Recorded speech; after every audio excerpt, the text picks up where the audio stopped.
All right.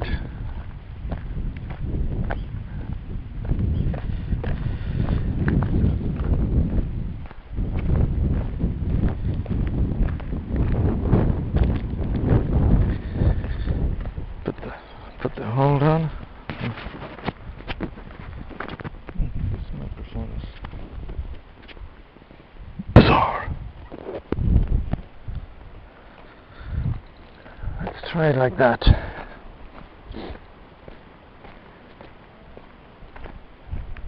Today is the 24th. Good evening to all our listeners all over the world.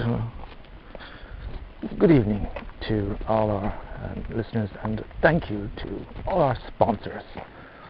Today's sponsor, Océtan, generating lavender, whatever the weather. Now, it's almost 3 o'clock. It's Friday. It's 3 o'clock. It's Cracker Jack. God, 24th, yes. 30 days in the month. It's sunny, but there's these kind of, I call them bellowing clouds. Is that a thing? I don't know. If the word seems right. Kind of heavy rolling white clouds. And there's a fair amount of wind. You can probably hear it on the microphone. And there's some serious kind of darker clouds coming, actually over Lure, but the wind is blowing north, so they shouldn't be coming this way, they should be going the opposite way. The wind is coming from the south and heading to the north.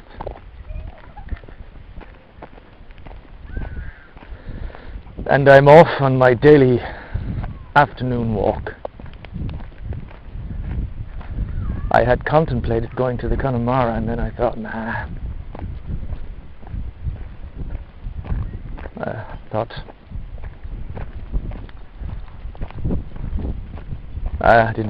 I just didn't want to bother. Because maybe I will tomorrow. There's one thought struck me, is that wouldn't it be a shame to just run into someone or go to the shop and happen to catch something at this stage, but after being quietly healthy here for the last 5 weeks, and then go and catch something. But actually, as I'm thinking of that now, it's kind of a, do they say, a moot point? Because sooner or later we're all going to have to get back out there, and so that notion of catching something is probably going to be with me for quite some time.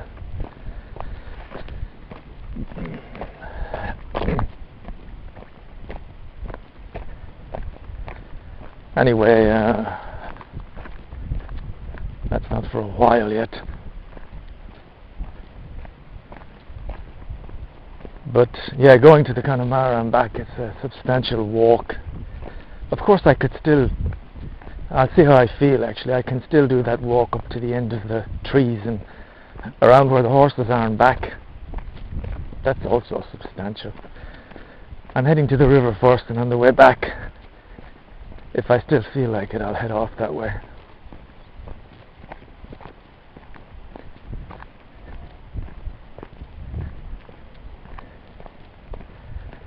I went to bed earlier last night. I went to bed at 1.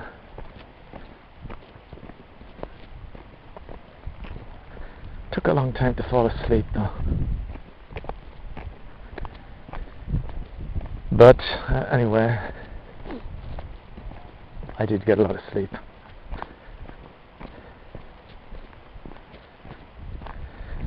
And thinking of my humours up and down, it's tempting to blame the humour on the this type of lockdown situation, but of course I realised that for me that makes absolutely no difference whatsoever. because the only difference I'd be doing is going to the Connemara and stuff, which is a bit of a, that does act as a bit of a break during the day. It kind of gives the day a nice kind of rhythm and routine. And if you finish in the Connemara at 10, the 2 hours or so you have, well, not 2, let's say you get home at 11, let's say the 3 hours you have by the computer are far more, they feel of a higher quality because you've been working all day. Because sitting in the computer room for 6-7 hours is it's a bit much.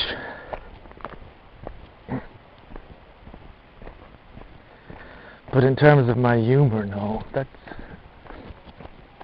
not really linked to anything. It just has its own rhythm.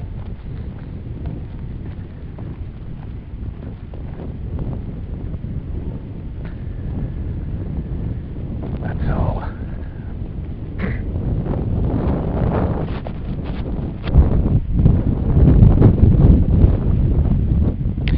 I hope this audio is good. Occasionally I look down and my neck scarf has blown over the mic.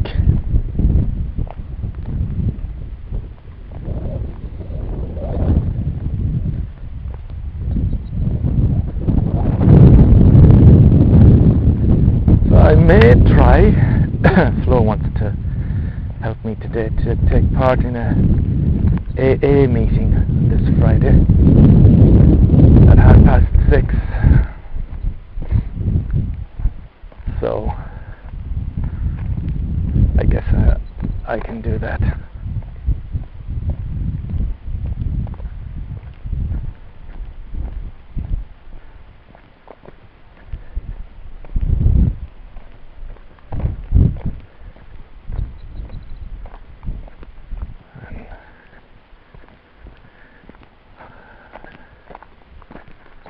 What else is there to say? Well, what's the story of the moment, huh? I'm playing Red Dead Redemption. I had a good session yesterday. I found a way to play the game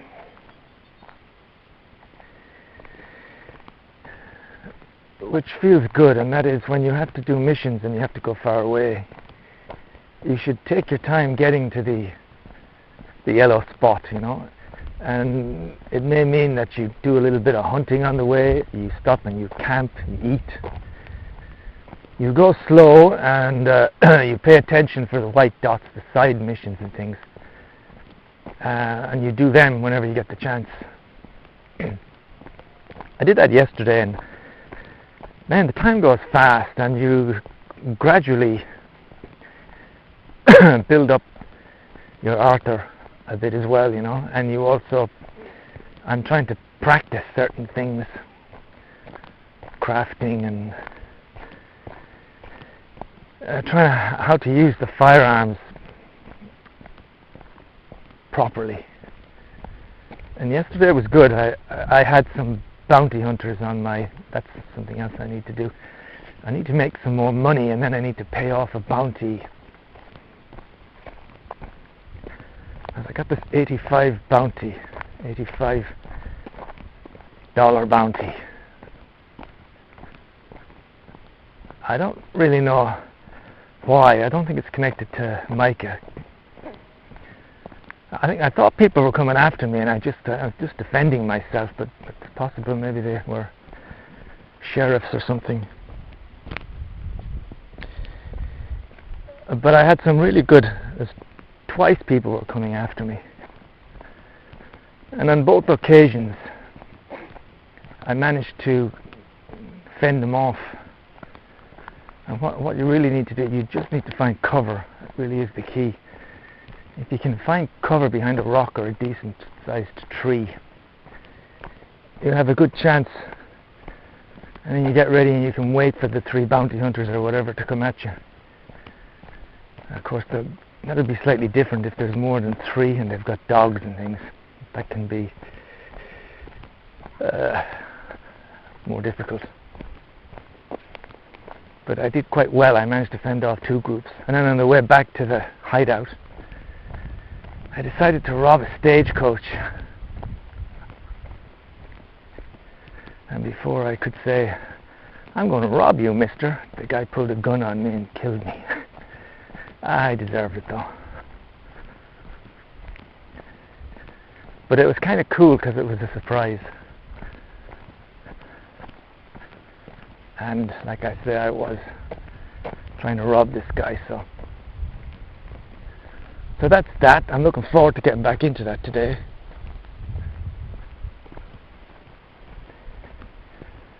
And I'm doing everything I can. That's kind of the objective. It's to slowly do all you can, and maybe I'll spend 1 or 2 sessions just traveling.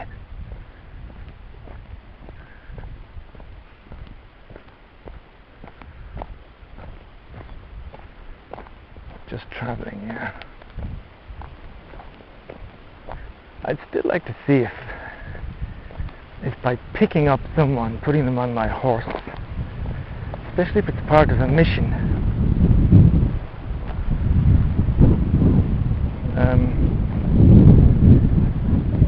would that allow me to enter into the armadillo area?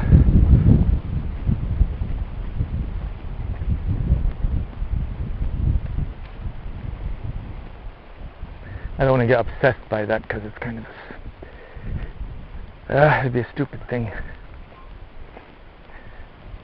I can check online. To be honest, I'd be surprised if nobody had thought of what I'm thinking of before and tried it.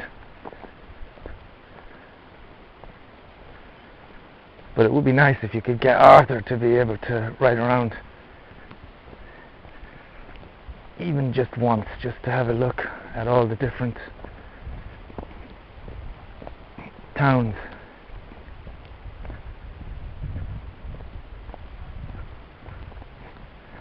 Like I say, somebody would have figured it out. So that was one thing. The other thing I started again is I deleted all my Transport Fever towns. I find it very easy to delete things. I haven't really done one yet that I feel the need to keep. And I have got a new one on the go, Tropical Map, and a couple of nice openings at the beginning for 2 businesses. And this one, well, I don't really have any plans. I'm just going to try and use more boats this time.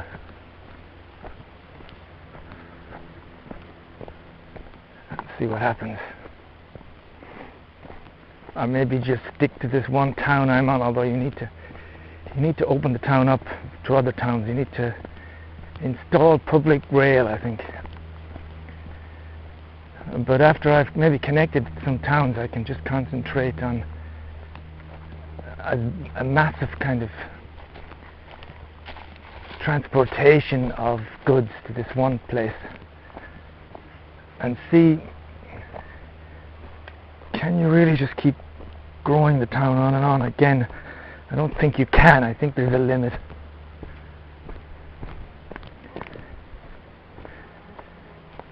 So yeah, there we go, all of kind of the distractions of the day. And I'm on the riverbed. Seems pretty quiet here, but it's hot. It's hot today. And I'm outside in the heat. Kind of lucky.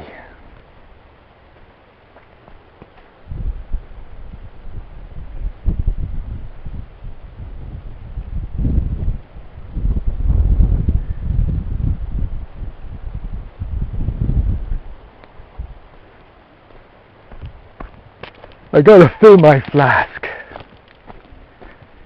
with water, and then maybe I'll head back and take that longer walk today.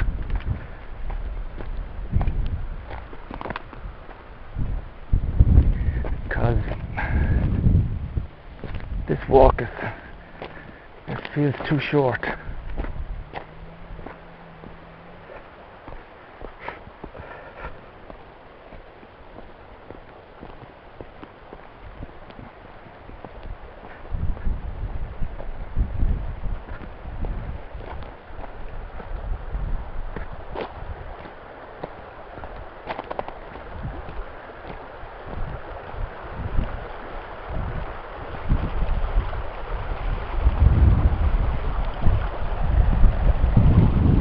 about down here? Can I fill my flask up here?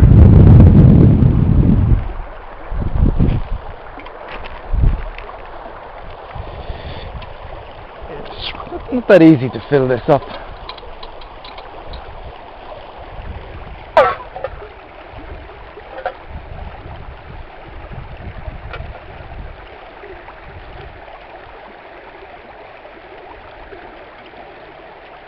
I've got to keep going till the air bubbles stop.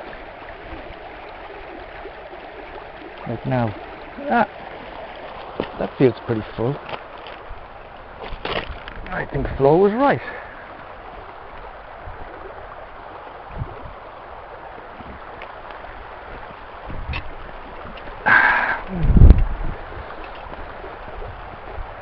Okay, that's so cool. I mean, if you're coming around in really hot days, there's not many ways you can stop in the middle of your walk and pick up iced water. It's like it's got ice cubes in it. Fantastic. And this flask, because of its nature, it should keep things at their temperature.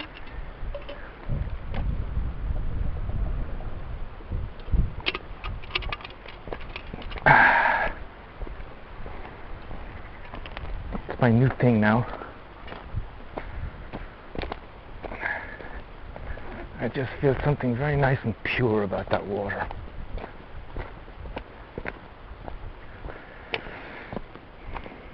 So, yeah, what else is there?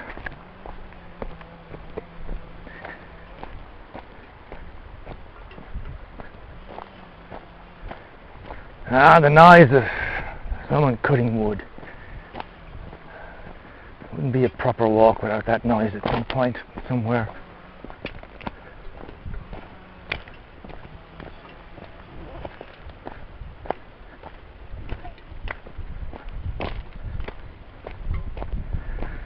I can hear the water slushing around. Can I put it in my pocket here?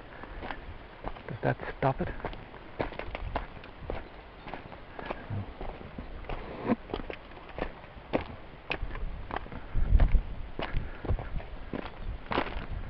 Trouser pocket.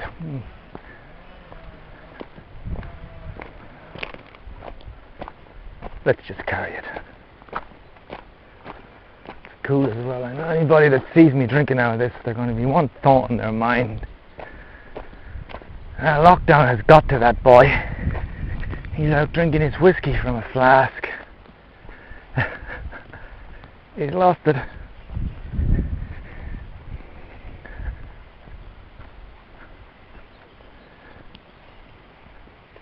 It's great to get use out of things like this. You know, you buy something like this. I got it at Alex's wedding a few years ago, and it spent most of its life in a box underneath my clothes. So it's really cool I get to take it out.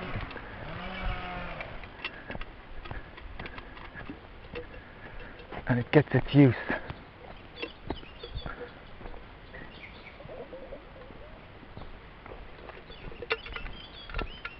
I feel like that with all the gadgets I have. I want to get use out of them. It's like this thing I'm talking into. My God, that spent so many years in a drawer or in a box. I didn't use it at all. But since the turn of the year, it's been used almost every day.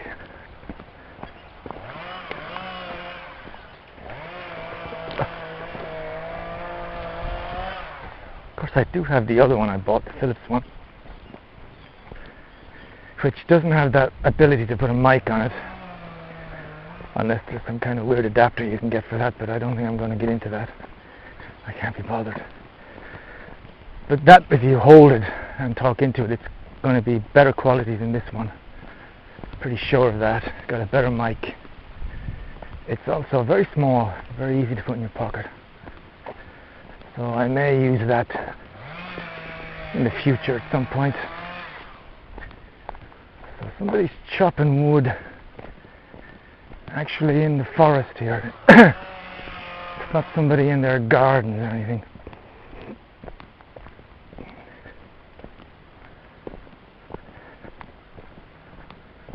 will be doing that as we approach the summer. Wouldn't imagine there'd be any need for wood. And you wouldn't imagine there'd be any need to be cutting trees unless there's some stuff I'm not aware of, agricultural reasons maybe.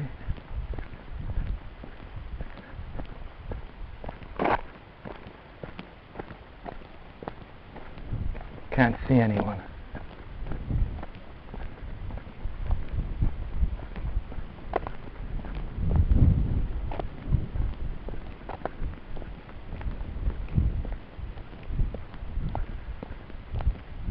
I can see a red hat.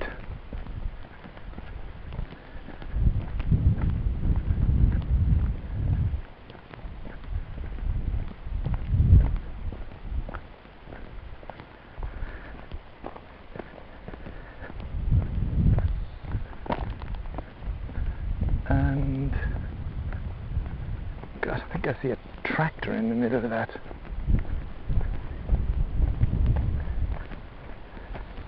It's a very farmer-looking guy. He'd have big hands, I'd imagine. Kind of red leather skin.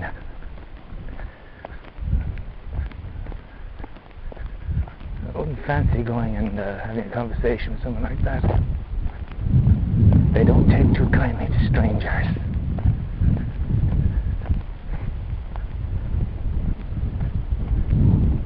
Anyway, I'm heading back into the wind, which I thought was coming from the south to the north, and now it seems to be coming from the west to the east.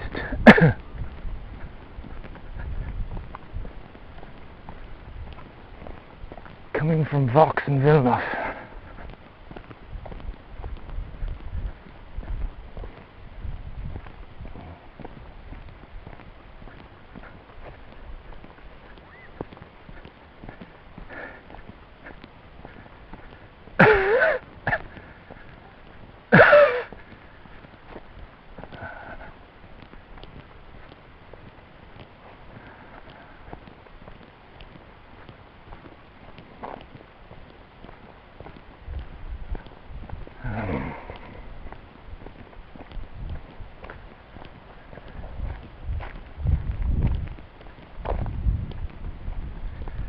I was saying to Flo, it's ironic playing Red Dead Redemption at this time, when the lead character succumbs to something which is not terribly unlike what this virus does.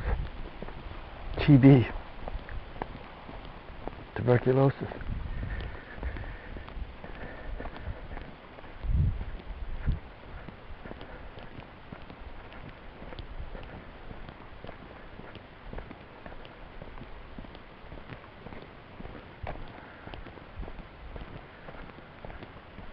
I've noticed in the game too that because I used to think, God, I've got to go all the way to this point, and it's like it could be 10 minutes of real time on the horse, but if you take it slow, lots of things happen on the way, so that if you pay attention to things and if you explore things, there really is hardly a dull moment in it. Between the wild animals and the outlaws and the crazy people you meet and the people you're to help, it's not really a lot of time goes by before something doesn't spring up on the map. And then you've got all the other things. You've got to get back to the camp, and I realise now, I didn't realise this the first or I think even the second playthrough, that it is in your interest to get money for the camp, because you upgrade things that are in your own benefit.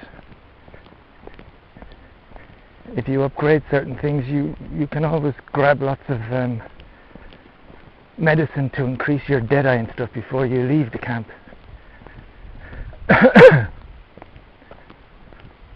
So it's good if you get money to train. It's like investing some of it into the camp.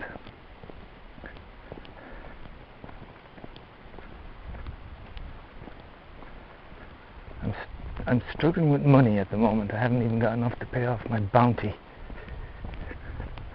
A bounty that I'm not sure how I got.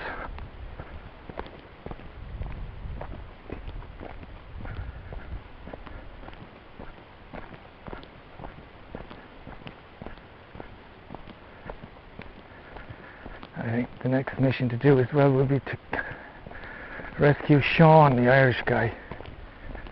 That's another character I don't like.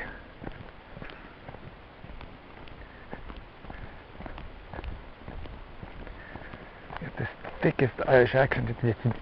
And the good thing is it's a genuine Irishman playing the part. That's no doubt about that. It's a guy I think from Dublin, but I just don't like his character.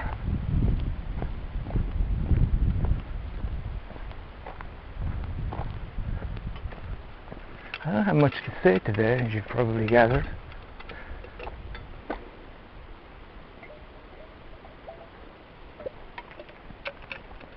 I think sometimes when you get it took me a while to sleep, but I did go to bed quite early compared for me anyway, so I did probably end up getting quite a decent quantity of sleep. So sometimes you can wake up after a good night's sleep and your mind is kind of clear. There's nothing there. There's no subject matter. This can be a good thing. It means there's no events that you're sifting through. There's no arguments with your wife that you're analyzing. It's just you could say it's kind of peaceful.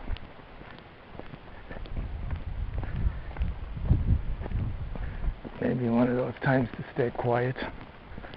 Or if you wanted to find something to meditate on, you could just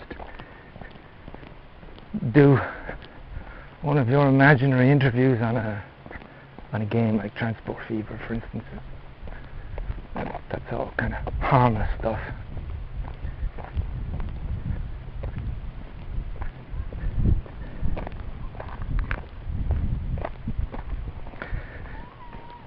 I may look into the mods at some point on that, because I've seen pictures of the known airplanes, and it would be cool to have some airplanes that are familiar flying around on your map. The DLF, French KLM, Singapore Airlines, maybe there's an Aer Lingus one, a Ryanair one.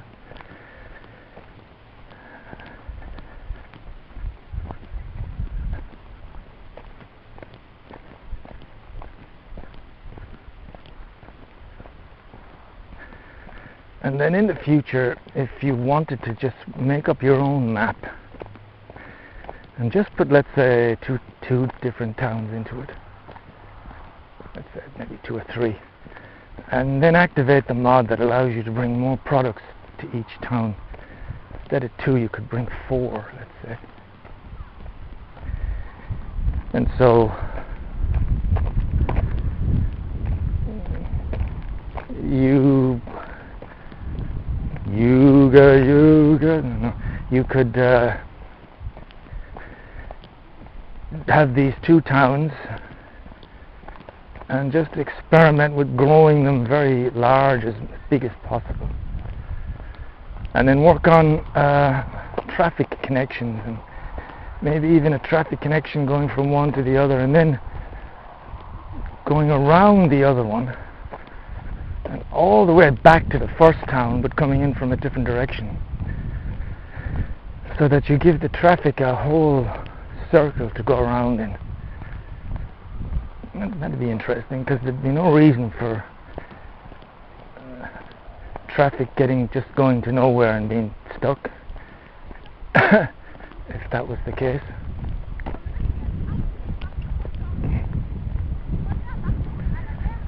Who are these? I got some girls coming. Young girls.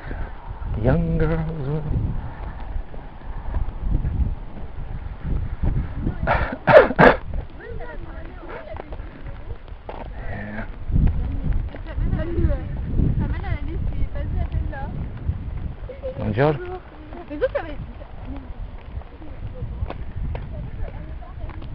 gaggling girls. 3 girls, probably 18, 19. And they're all going to go to the river and sunbathe.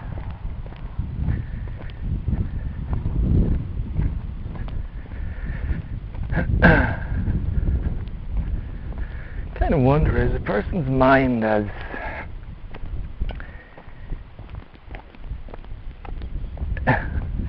if I was a teenager and I saw 3 girls and I know they're going to sunbathe in the river, I think I'd have exactly the same reaction as I do now. I don't think it gets, well, with me, I think it's dead the same strength. You know, I'm picturing them lying down half naked by the river, or fully naked. And it's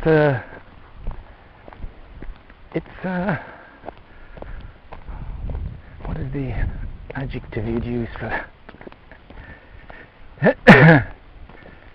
It's an arousing thought. But I know if I was 18, I'd feel exactly the same. So, because there is this thought, you know, the perverted old man, that people get older, men get older, they get more perverted. Can't speak for anybody else. I'm not sure I'm getting any more or any less. It's the same.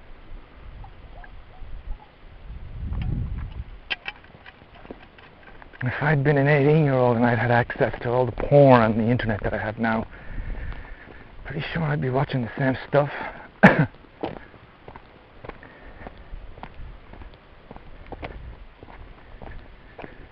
only difference is, and with the 3 girls you can sense, one girl kind of looked up and said hello.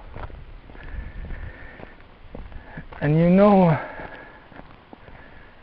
it's a wonderful psychological thing to think about. You know as soon as they pass on that you literally have totally faded from their universe. You are not worth a second thought. More than likely, this is what it is, I'm sure. And I mean, I know, because I would have been the same. As a young person, when someone in their 50s passed me and I was 18,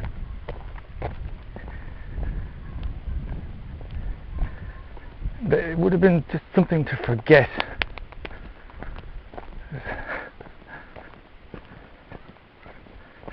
That's kind of tough, you know.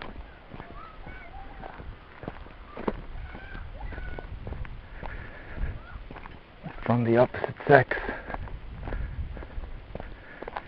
because I guess everybody perhaps would be the same.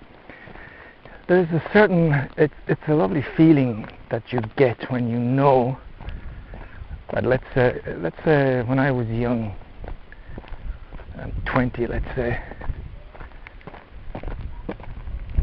and I'm with my mother or something, and she goes to see 2 of her friends, and let's say at this point I'm 18 and these 2 women are 50, 54. You can sense the interest from them in you, you know. You really can. And they say things like, oh, he's turned into a fine man, your son. It's all very politically correct, you know. But somewhere in you, you know that, you know, and even more so if it's an occasion where, let's say, there's some alcohol involved, and maybe you're all in a pub or something. Your mother's meeting these people, and they've been slightly liberated by a few, whatever, gin and tonics. But it is such a wonderful feeling to feel desired like that. And I used to get that. I mean, I definitely got that when my mum would have the Christmas parties and stuff. Or just in general, just meeting older people, which When I say older, I mean probably younger than I am now. And I was a bit too innocent to have any idea of the effect that I would have had as a 15-year-old, let's say, but it must have been there, because it's just nature. But that kind of attention, it's just a great boost to the spirit, I think, to leave the situation and feel that, wow, those two women, you know, they really, they quite fancied me in some way. Like I said, it's nothing to do so much with me, it's completely natural. It's the way right now as a 54-year-old I could certainly look at some 17, 18-year-olds and it would be a fantasy, and just a fantasy to be intimate with them, you know.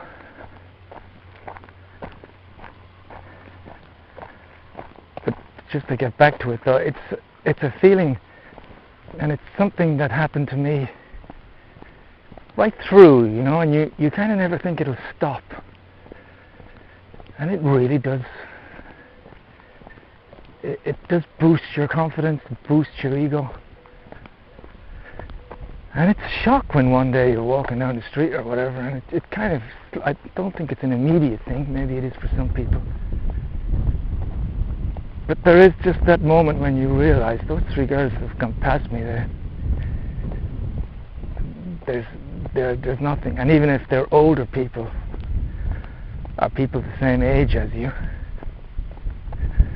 again you can sense the moment when perhaps there isn't any interest at all anymore.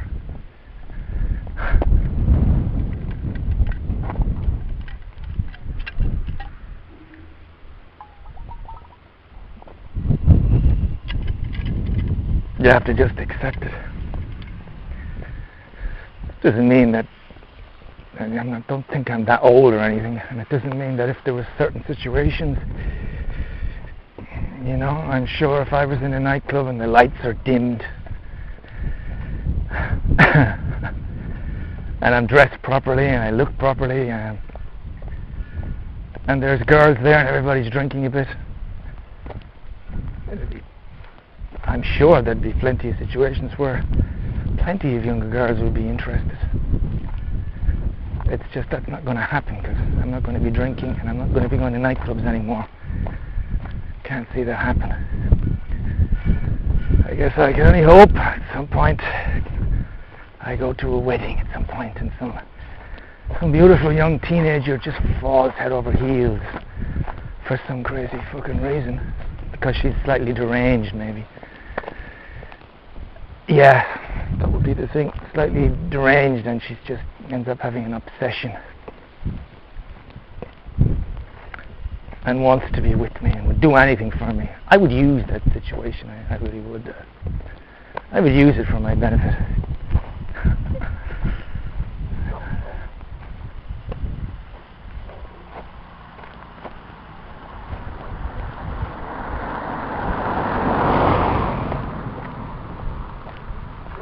Anyway, I'm not walking home. You probably tell that this is kind of a long dialogue if he's walking home. I'm actually heading off now toward the trees over on my right hand side, and I'm going to walk down to the horses or something and then double back. Just an extra little walk.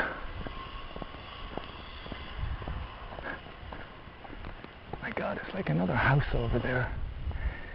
It's amazing on the right hand side here. I swear when I don't know, maybe there was 2 houses, now there's 5.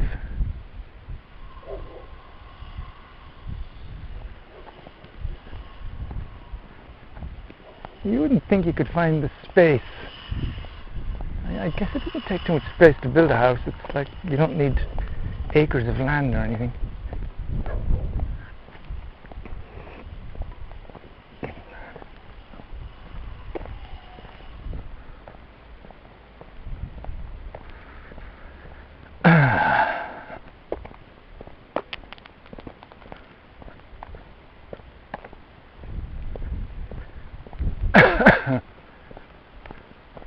all the leaves are back.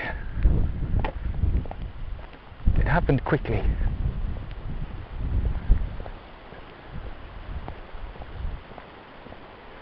Just looking over toward Vox and Villeneuve, and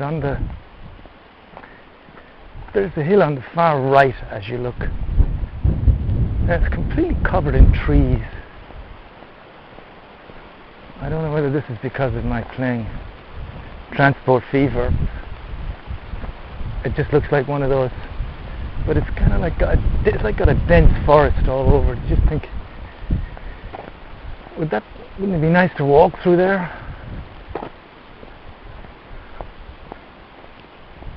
I think I'm going to start enjoying walking when we get the chance. But instead of going to certain places, I'd like to walk. There's a woman in front of me in the middle of the road. She's moved away because there was a car right behind her. Yeah, it'd be nice to think. I'd like to go and walk through that forest. I want to be in it.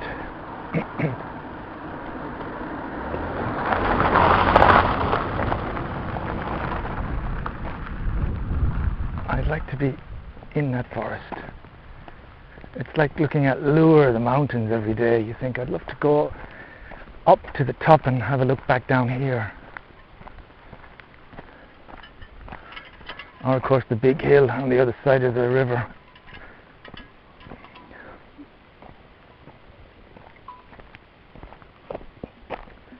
I'd like to go up that sometime, get to the top of the plateau. I'd even like to drive up there. I guess that's something that can be done.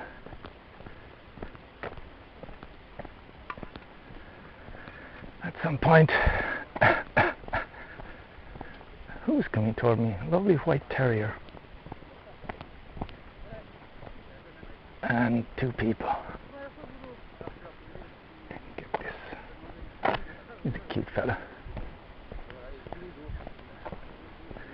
It's like he's smiling and his little tail is wagging.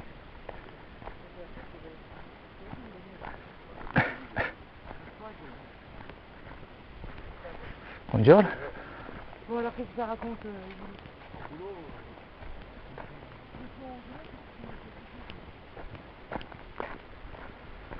Get the sense that couple were having an argument.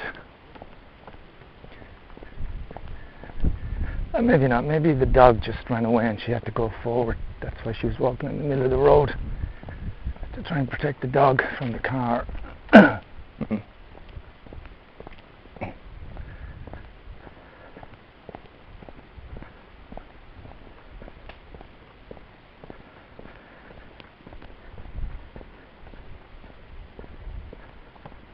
The 24th of April, 2020.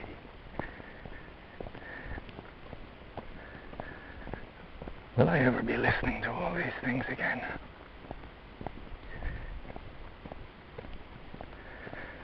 I have this vague idea which I don't really like to talk about too much or think about, and it's like maybe there'll come a time when you can't do very much because you're not really mobile,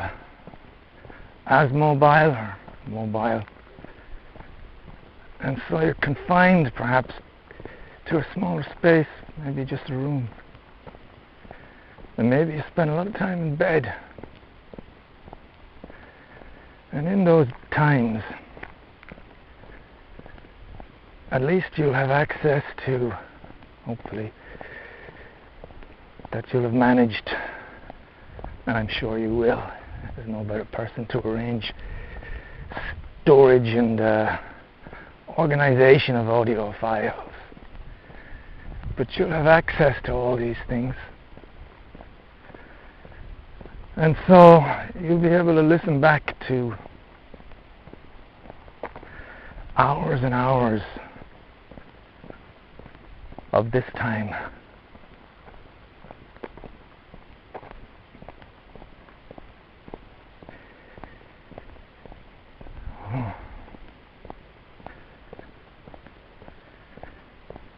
And so I think it doesn't really matter too much how perhaps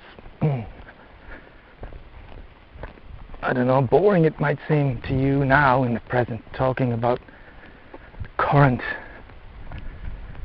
affairs, especially when it's like a pretty small circle of things, you know. All the little trivial stuff may turn to gold at some point.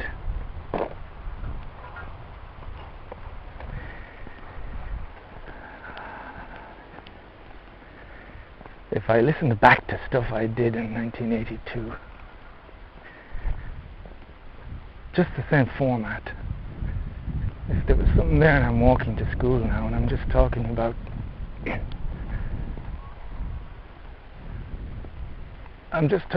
what was on my mind then. I'm going to school. My first class is this, then my second class I have my exercise for this. Last night I watched this movie with the family. Daddy said this, Mammy said this, Martina was like that. And then I went to the shop and I got this thing, trivial. But listening to them now, it mightn't seem so trivial. It might be great to get some detail about the existence back then. Because I have some things to go on, but not much. Or if I recorded myself going to the shop on the bike, you know, and saying, wow, it's really cold today, I've got this, that, and then you could hear me saying hello to someone maybe.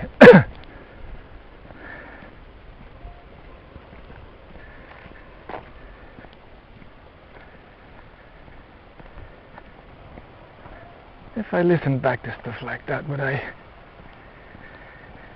don't think I'd ever be thinking, why did you worry so much about this or that?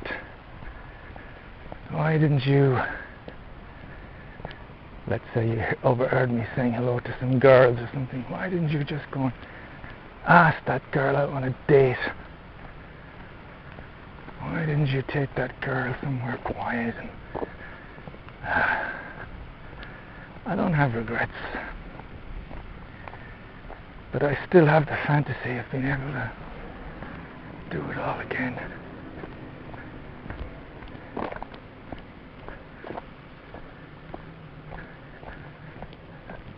Do it all again. I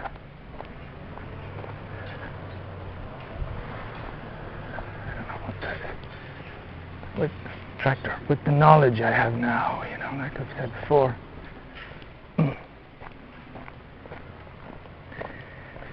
Be able to do what's been asked of you and stuff, but be able to look at someone like Mr. Spring with a deep understanding. Be able to look at the entire educational facility at that time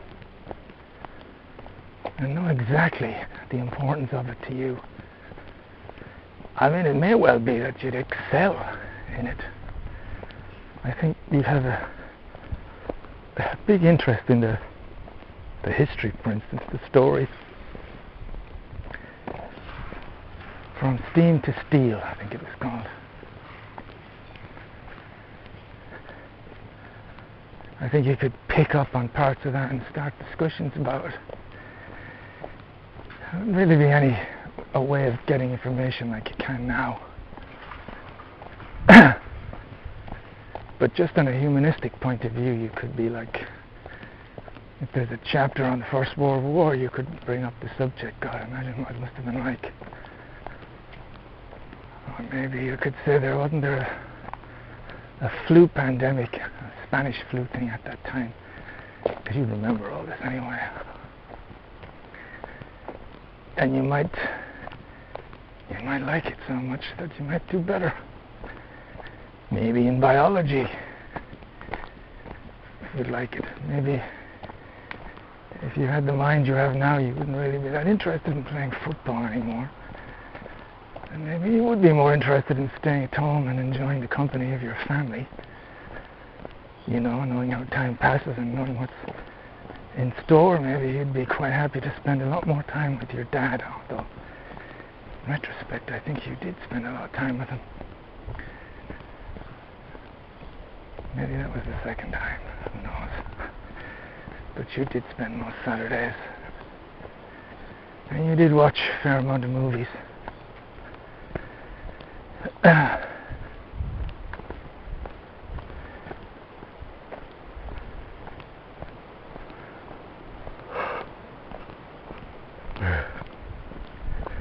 Like I said before, my plan would be to try and get some money together by doing some part-time jobs. And then when we get to 1978,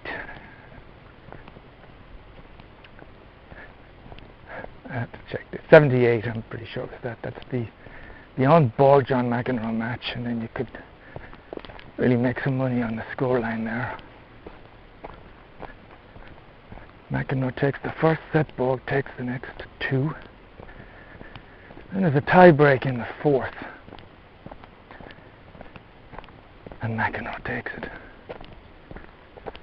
And it goes to 2 sets all, and it goes to the last set, which Borg wins, I guess, just with one break of serve, 6-4.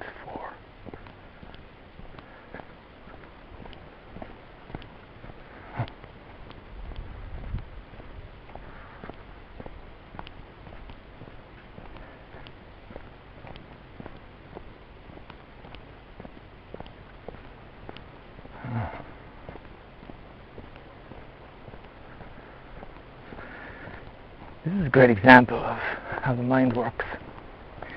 I'm thinking through this scenario, and I'm thinking to myself, what if you do the correct bet, but the guy in the bookie doesn't honor the bet? What if he looks at you, realizes you're a young guy, you're probably underage, I'm not giving you any money, and he says, fuck off. And I find myself getting irritated. I find my mind getting angry and thinking, shit, what am I going to do now? I mean, actually getting invested in the situation as if it's a problem to solve, as if this is a thing, you know. Starting to get irritated about a scenario that is so removed from any kind of... Isn't it strange? The mind will latch onto anything. It doesn't matter how stupid it is, for its own well-being, if you know what I mean, for its well-being at this moment.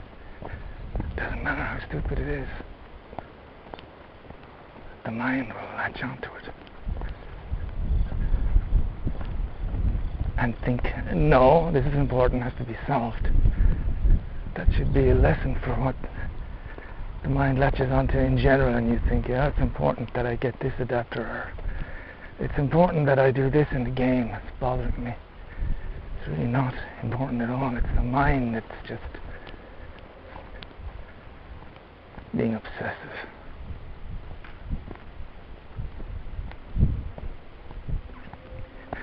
I've arrived at the place where the horses are. I'm gonna walk on a little further.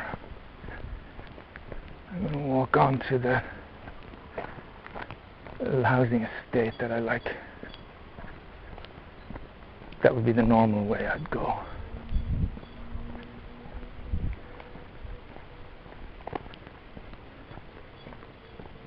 Yeah.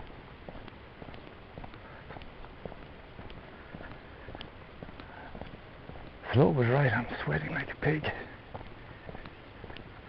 T-shirt would have done.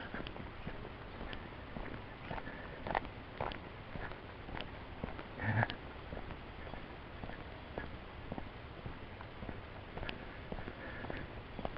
It's funny when I'm walking these walks, there is no difference for me really. It's pretty much the same amount of activity that there would ever be if I'm walking around here.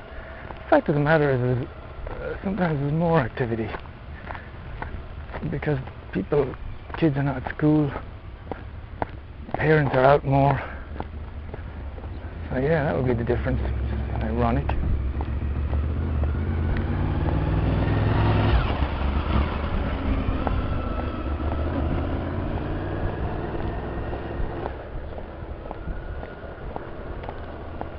get the feeling there's been an awful lot of extra work done in gardens. My God, London and England in general and Ireland, there must be some spectacular gardens. People there are normally really into that at the best of times, but now they got nothing else to do. A hell of a lot of rockery has been built. New fountains installed. Hedges clipped.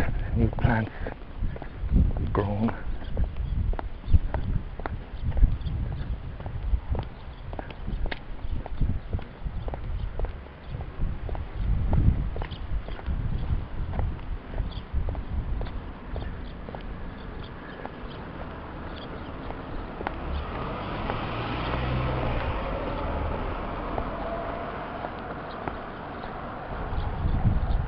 It's going to take me a long time to get rid of the sense that when a car slows down behind me, I'm expecting it to be a police car. I'm not sure if that's going to ever go away. I've got no papers or anything. If I was stopped now, and unfortunately it would just depend on the policeman. Because I think kind of logic goes out the window in some of these guys.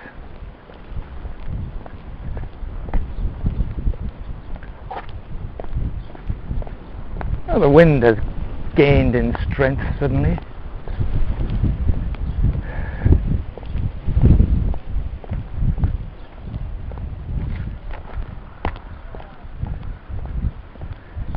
Of course, from here,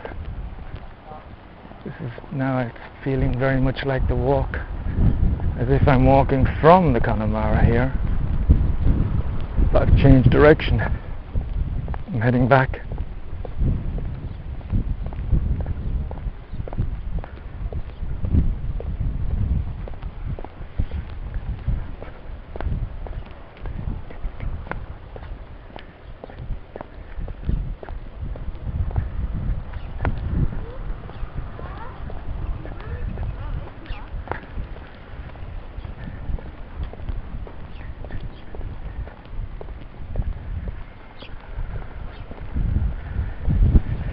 Maybe that would be the thing that one most misses from being very young, being a teenager, being an adolescent, being a 20-year-old, 20-something, 20-anything. It's the kind of attention you can command. Of course, maybe I'm just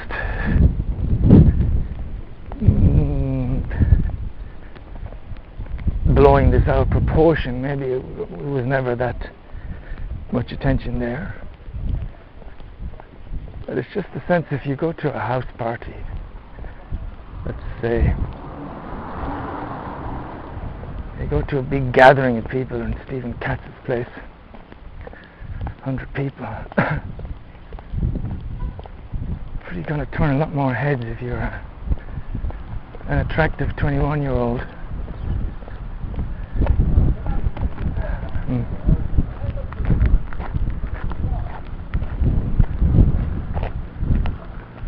Sure.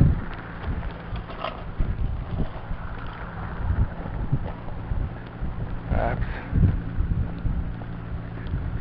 Hey, it looks like they've blocked the traffic.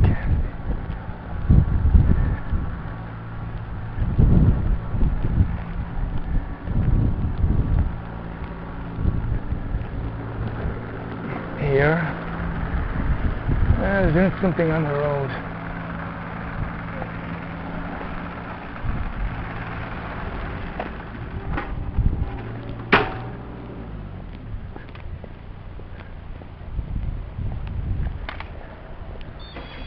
Something to do with the house, I guess. Water pipes or something.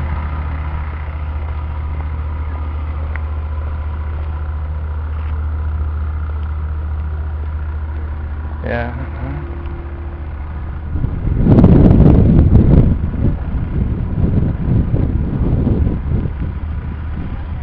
John? John?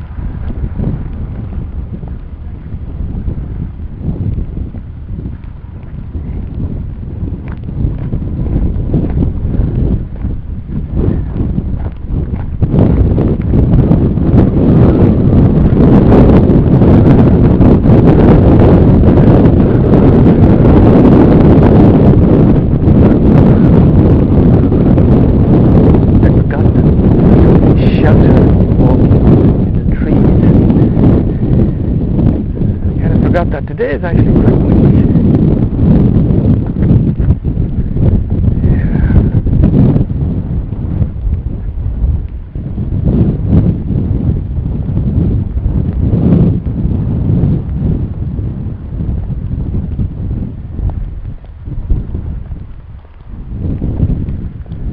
Heading back.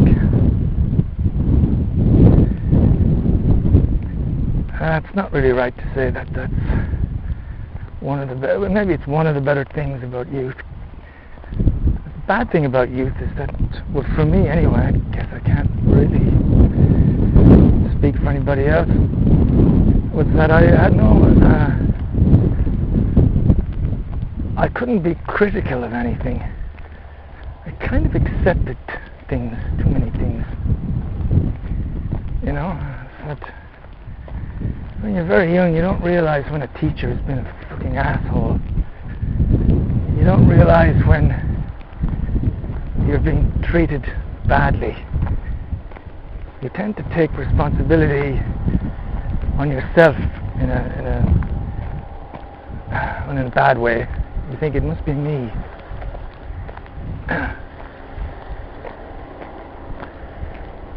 You don't think very deeply about things, you know.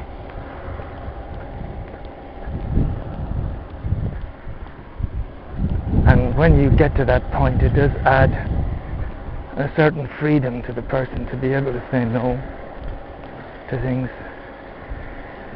Also, to get to the point where you realize, you know, I don't like this, I don't like this, I like that, I don't like this. Sometimes it's like, I don't like crowds, I don't like social events. I spent so many years thinking it wasn't possible for someone not to like social events, and you just needed to drink the right amount of alcohol to put you in the mood.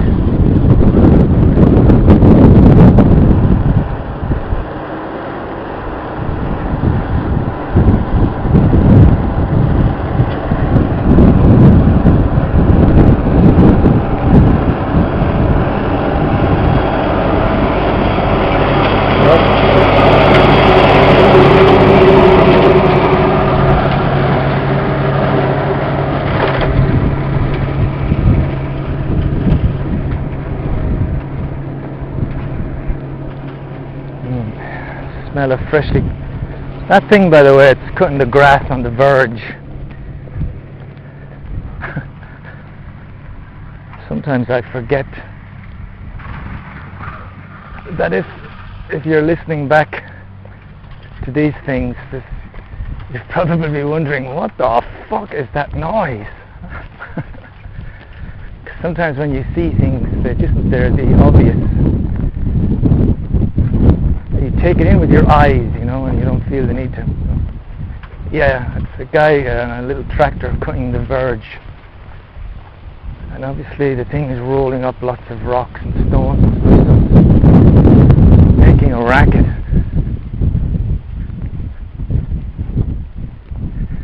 Yeah, so there are advantages to being a mature person.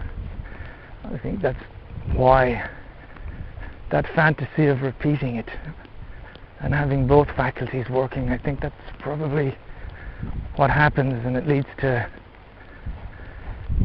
really unique people perhaps like Bowie, and people like the great artists or the great actors. They maybe have somehow they've got the maturity, real maturity, from a very early age, and they're aware of how to sell themselves on so many different levels. I never really realized the power of that kind of selling yourself as a young person. But I never knew what I wanted. But when I was in my prime, I could have probably, depending on who's doing the interviews, I would have probably been accepted into the vast majority of certain types of jobs I applied for. I mean, I applied to Our Price, I got the job straight away, or Prime Time Video Shop. Back in them days, I could have probably applied and be given a job in most places, but the thing, I got off on the wrong foot from very early on because I was never really suited to customer work like that.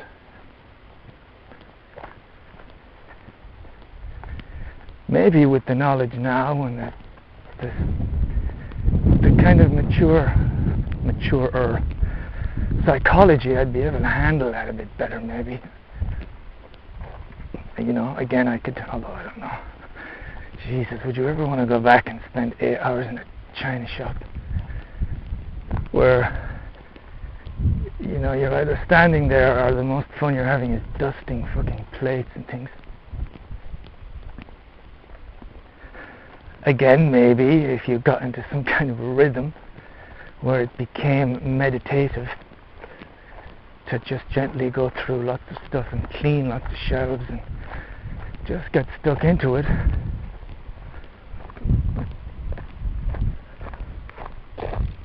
But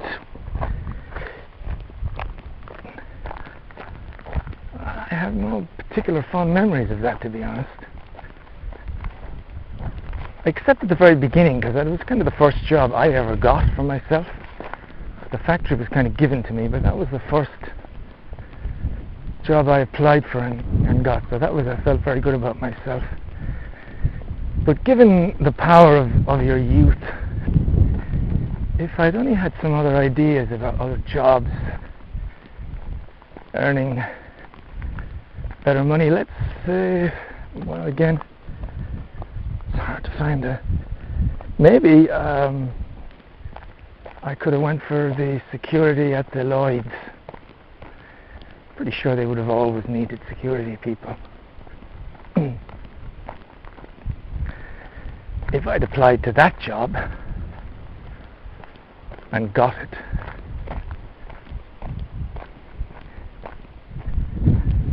and was the single 21-year-old who has the kind of experience of now,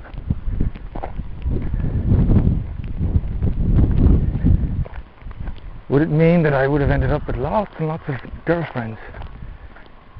Would I have been able to kind of charm and chat up some of those professional ladies?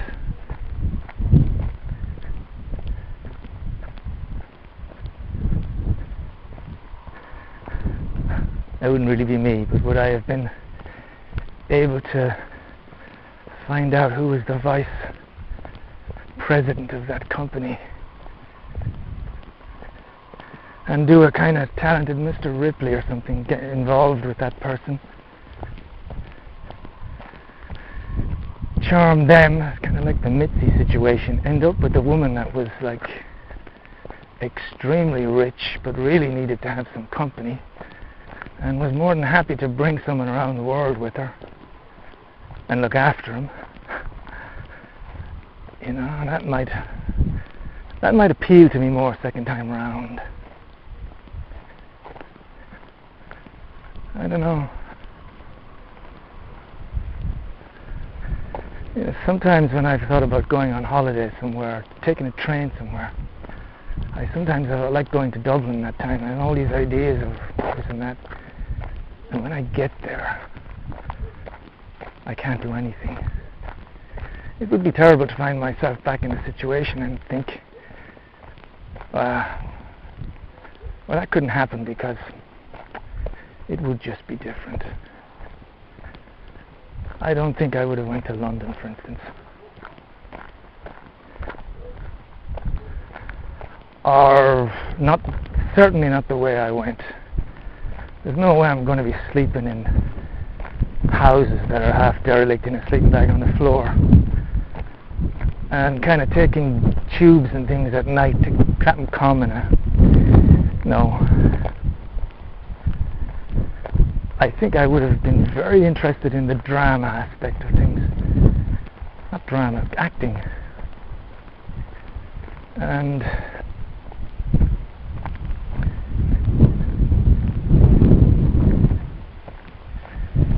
would I have got involved with the little theatre in Carlow? That would be a very nice, easy first step.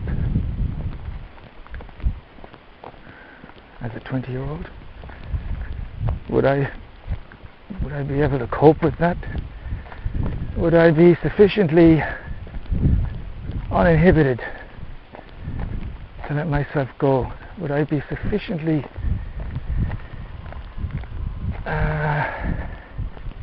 able-minded in a psychological way to be able to read a script or read some lines or be given a character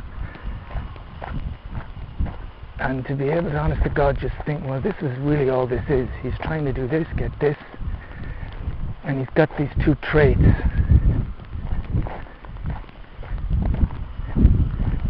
So, you need to keep those things in mind, and then you can do whatever you want with the thing. It's not that difficult. That's like Reuven again used to say. He says, you see, when you do this and that, it's not difficult. It's easy. It's very easy. So you could just be yourself, except you have to remember the lines, probably the most difficult part. But you remember the lines, you say the lines, and and you're asked, what am I supposed to do here? What am I trying to get across? And you have to just read the script and go, okay, it's going here, here, here. And this part is here because you have to think, a human being wrote this. And they may have had the end idea before the first idea, whatever. So, it's not kind of rocket science. So all you need to do is realize, well, it's important I make a point of this because it comes up here.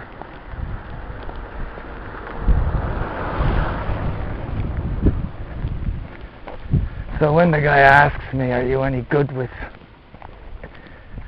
telephones, I go, I am very good. I've done this, and it's very important because later on that becomes a crucial thing. It's like in a movie. That's kind of all there is. And then you have to learn the lines and you have to stand in the right place on the stage so that the audience can see you and the person you're with. And if you have to do some stuff, it has to be kind of choreographed. You have to pick up this, put it there, do this, answer the door.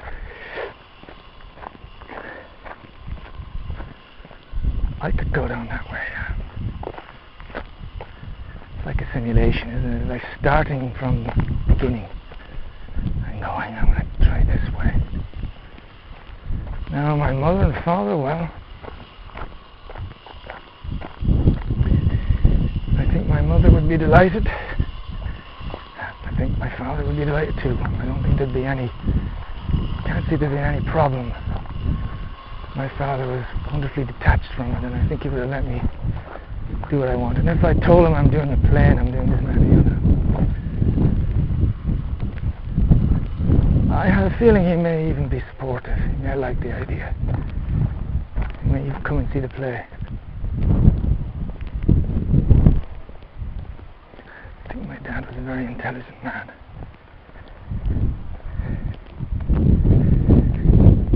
The exact same fantasy I have.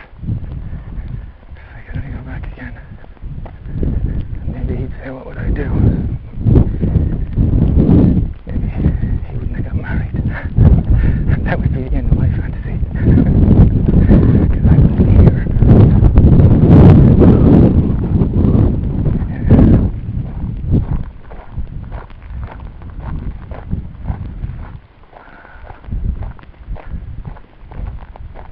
I like this idea so much. It might be something I should start writing on. Plan out some scenes, I was kind of like the Nexus in Star Trek. Yeah, so I'm not sure there's any place for it in a movie world or anything, but as just a form of psychological relaxation, it might be interesting. What would you do? That would sound like, because that little theatre I think has been going for a long time in Carlow. Ireland is a land of poets and scholars. It's not like, even if you go back that far, you certainly would get involved in that. If you had a good speaking voice, perhaps you could inquire about radio. Nah, I don't think that will. But if you could get to Dublin and get involved in a school, or there was the poor school, which attended stuff like that. You could maybe take a train from there. Maybe you could be picked up into RTE and start work on some of the daytime soap operas. That's the way Gabriel Byrne started. Yeah, just one little bit at a time, you know. It really is. It's like a game. It's like a computer game. If you excel at one point, you'll probably be upgraded to the next. And then if you excel at that, maybe you'll be upgraded to television. And if you get into television and you satisfy a certain criteria, first of all, you're very good at what you do. The people like you, and I mean probably most importantly, the people you're working with like you as much as the public. This is where in that environment you could certainly use your youth, you know.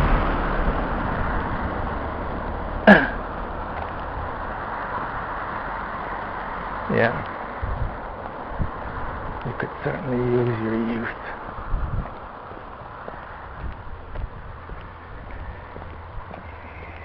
You have this girl, you're not inhibited anymore, you're not shy.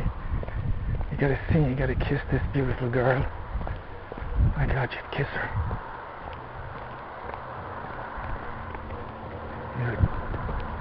You would really try to do stuff in a way that you were going to form a relationship with this girl.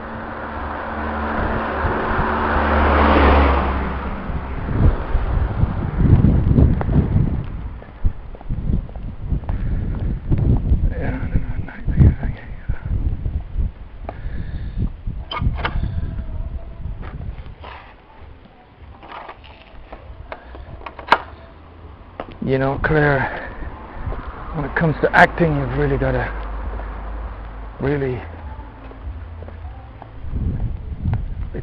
feel the lines. So when it says kiss, we got to really kiss. And when it says we got to do some work together and familiarize ourselves, we got to really do that.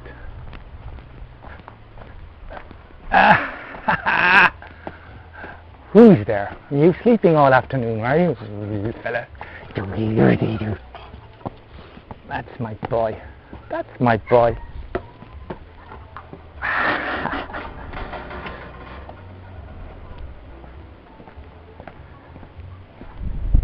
I'm writing to the landlord to ask if he wants to negotiate. Yeah? Oh, okay. I don't propose half or nothing. I just have.